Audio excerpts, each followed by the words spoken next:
How to print reports in Mint.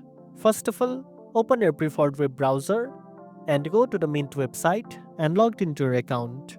Then navigate to the section where your financial reports are available. This is usually under the Trends tab in the left side menu. Next, select the type of reports you want to print. Mint offers various reports such as spending summaries, budgets, and net worth overviews. Choose the one that suits your needs by clicking on it to display the details on your screen. After the report loads, look for the print option. In most browsers, you can find this by right-clicking anywhere on the report page and selecting Print, or by pressing Ctrl+P on your keyboard. This opens the print preview window where you can adjust settings like the printer destination, page layout, and number of copies. Make sure to check the preview carefully to ensure the entire report fits well on the pages.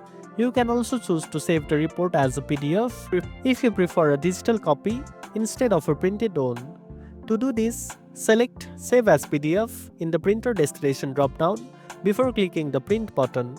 Once you are satisfied with the settings, click the print button to send the report to your printer. If your printer is connected and working properly, your report should start printing immediately. And that's it. Now you know how to print reports in Mint. If you found this video helpful, don't forget to like, share, and subscribe for more tech tips. Thanks for watching, and I'll see you in the next one.